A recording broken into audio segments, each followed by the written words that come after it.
Bonjour à tous. Bonjour. Regardons ensemble ce qu'il en est des zones tarifaires en matière d'eau et d'assainissement au lendemain de jurisprudence intéressante intervenue en 2021 et surtout de la loi 3DS de 2022. Mais on n'est pas obligé en fait de faire des zonages tarifaires. Parfois on aboutit au même résultat par d'autres moyens.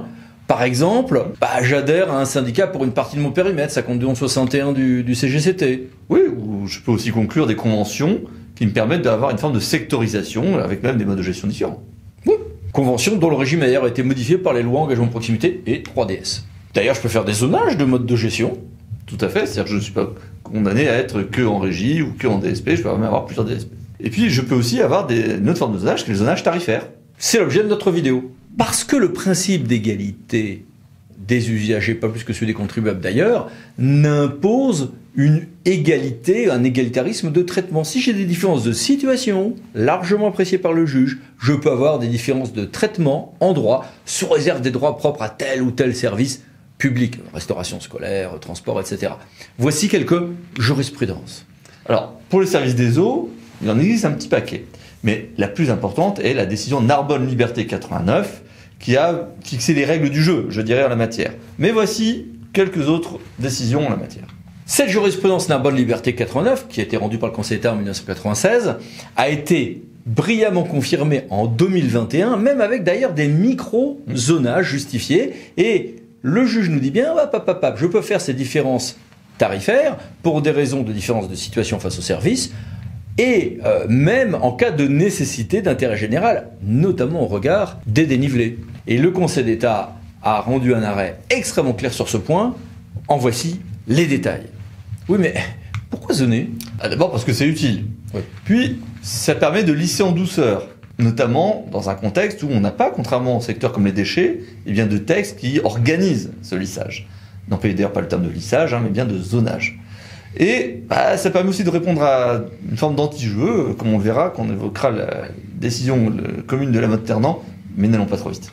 À terme, attention, parce que parfois on va faire des zonages, et puis souvent, au lendemain d'une intercommunalisation, on fait un zonage par commune ou par ancien territoire, on n'en parle plus. Oui, mais si j'ai des ensembles urbains ou des ensembles périurbains ou des ensembles ruraux qui finissent par avoir les mêmes paramètres de gestion, je ne vais pas pouvoir, dans la longue durée, défendre mes zonages. Ils pourront être légaux dans le lendemain d'une intercommunalisation, et au fil de l'évolution des services et des renouvellements des investissements, notamment sur des plus grands périmètres, je serai obligé parfois de changer mes zonages pour rester dans la légalité. Attention.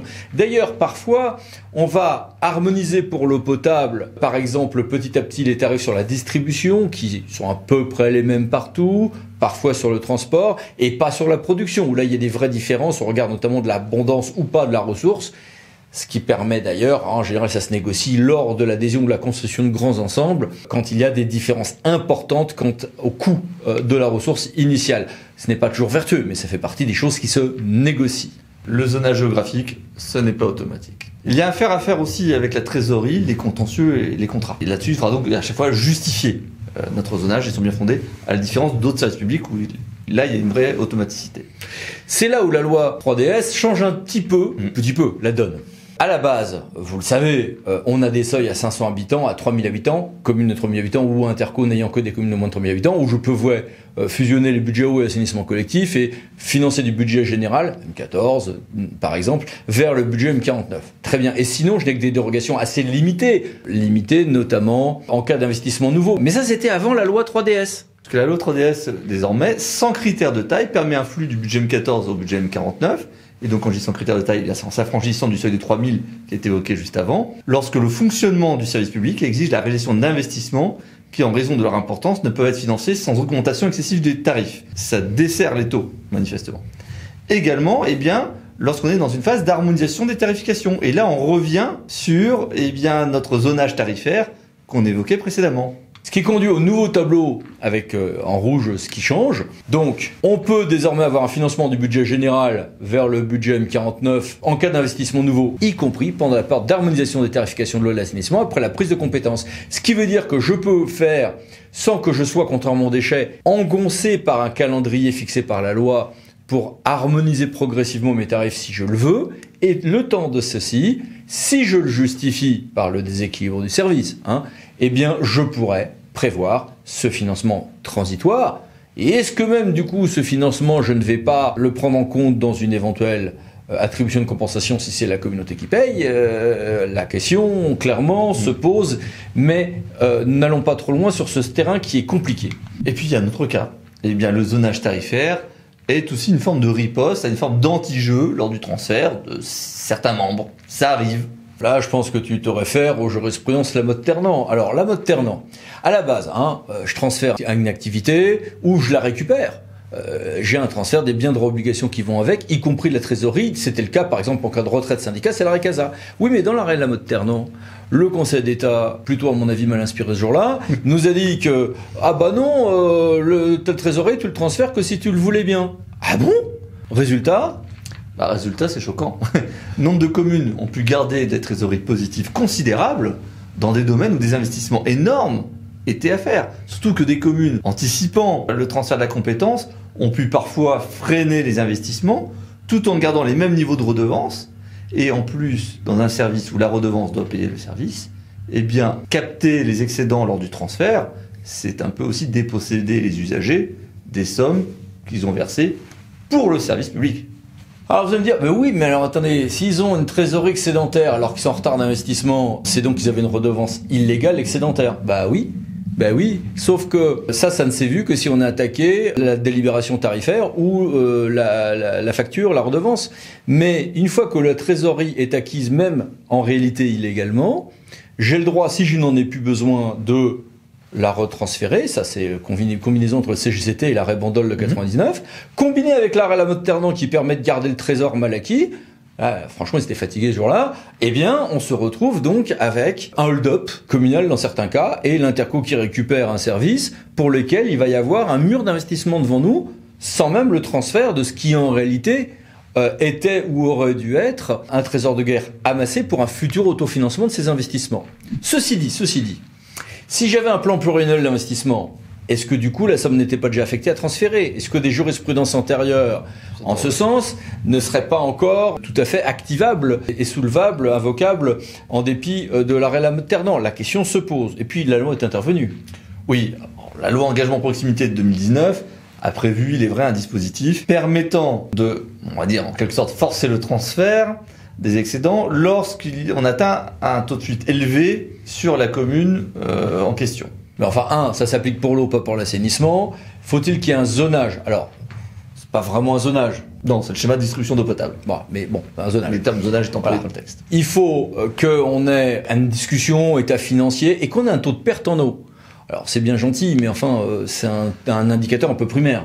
Oui, c'est un indicateur qui se focalise sur la distribution, alors qu'on sait que beaucoup d'investissements relèvent aussi de la production, notamment au regard des enjeux futurs. C'est sûr qu'un service, par exemple, qui va passer à la pompage de surface à souterrain et qui a besoin de construire un réservoir, il a devant lui des investissements qu'il est pas toujours capable de financer et qui n'ont rien à voir avec son taux de fuite. Et je peux avoir un réseau de distribution en parfait état, sauf qu'en réalité, tous les investissements sont à faire sur la qualité de l'eau, sur la production, sur les nouvelles ressources. Et je pourrais pourtant échapper à cette règle de transfert de trésorerie. Bon, enfin, cet aspect de la loi engagement et proximité s'était fait sur un coin de table en commission mixte paritaire et bon, ça se ressent un peu dans le texte. Voilà. Reste que si une commune fait de l'anti-jeu ou une communauté vis-à-vis d'un syndicat mixte, en disant j'adhère chez toi, ah tiens je te l'ai pas dit mais je garde le pognon, on va se retrouver avec plusieurs ripostes possibles. Entre communes et interco, comité de communes demain, avant d'ici à 2026, on va avoir la possibilité de dire, dans ce cas-là, moi je vais peut-être te recalculer ton attribution de compensation. Il y a un petit débat juridique là-dessus, oui, mais beaucoup moins depuis la loi 3DS, justement, puisque je peux avoir un financement du budget général vers M49. Est-ce que cette somme-là, je vais pas la prendre sur l'attribution de compensation? Débat intéressant. Deuxième possibilité, qui lui n'est pas nouveau, puisque c'est ça, moi je fais un zonage tarifaire, pas par une sanction, pour équilibrer chaque fraction de service. Évidemment, ça veut dire que face à un anti-jeu possible communal, on répond, nous, avec une petite montée en tension. Bon, il faut dépasser ça. Souvent, après une phase de montée en tension, des solutions amiables se dégagent. Ça dépend des territoires, ça dépend des relations. Mais les zonages tarifaires, de mode de gestion, les outils de conventionnement, la possibilité de maintenir les syndicats, les rapprochements de syndicats aussi, on a un arsenal juridique qui permet véritablement de faire du sur-mesure et de répondre à la fois aux attentes du service et aux impératifs politiques. Mais quand une commune a envie de faire de l'anti-jeu, il est utile au futur gestionnaire du service d'eau et ou d'assainissement de signaler que il a plusieurs outils lui aussi, y compris ces zonages tarifaires qui peuvent être de bonne gestion, de bonne politique, mais qui peuvent être aussi un moyen de riposte. Encore une fois, au lendemain de ce genre de discussion, on aboutit à des solutions amiables, quoi. Oui, voilà. Mais pour tout ça, il y a besoin de travailler et de s'y prendre en amont de l'intercommunalisation, en prenant le temps de décortiquer tous ces sujets-là, parce que c'est pas en 2 mois qu'on va aboutir à des consensus sur des sujets aussi compliqués. Merci. À bientôt donc. Merci, au revoir. Pensez à vous abonner. À bientôt.